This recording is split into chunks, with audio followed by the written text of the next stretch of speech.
जय श्री कृष्ण, जय श्री कृष्ण, जय श्री कृष्ण। जय राधा रानी की जय, जय सिया रामचंद्र की जय, जय वैष्णो माता की जय।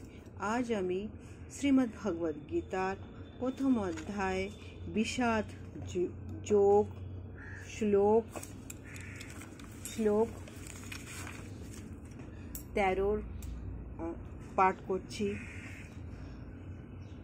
ततः सख्या च भार्यः च प्रणवः अनेक गोमुखः सहसः एव अभ्यस्थानः सह शब्दः तिमूल अभवतः।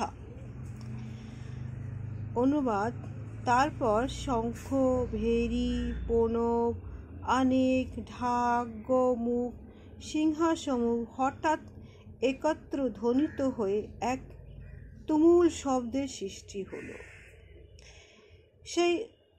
সেই কুরুক্ষেত্রে, সেই ময়দানে, সেই মহাভারতে, সেই যে যুদ্ধ এখনো আরম্ভ হয়ে পারেনি, সেই আরম্ভ হওয়ার মুখে চারিদিক দিয়ে শঙ্খ, ঢাক সব কিছু বাজতে আরম্ভ করলো, আর একটা তুমুল শব্দের সৃষ্টি হলো।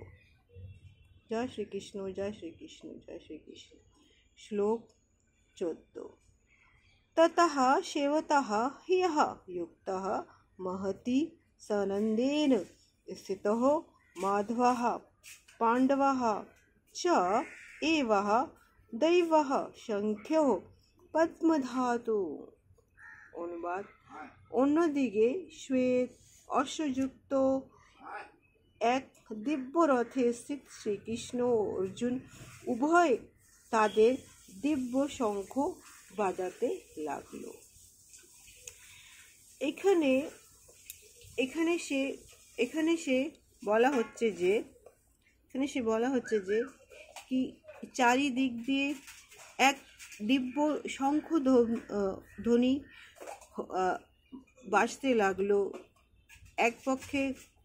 এক পক্ষে কুরুদের সৈন্য, আরেক পক্ষে পাণ্ডব, এক পক্ষে বিশাল সৈন্য আর এক পক্ষে শ্রীকৃষ্ণ। সবাই জানে কি ভগবান যার পক্ষেই থাকে, যোগ তার পক্ষেই হয়, জয় তার পক্ষেই হয়, সৌভাগ্য লক্ষ্মী যে তাদের পক্ষেই থাকে। এখানে রথে চড়ে দুই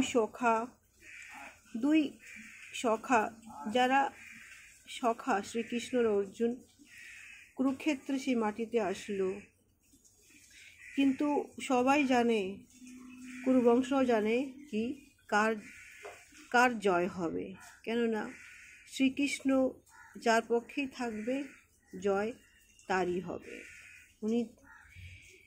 জয় শ্রীকৃষ্ণ, জয় শ্রীকৃষ্ণ, জয় শ্রীকৃষ্ণ।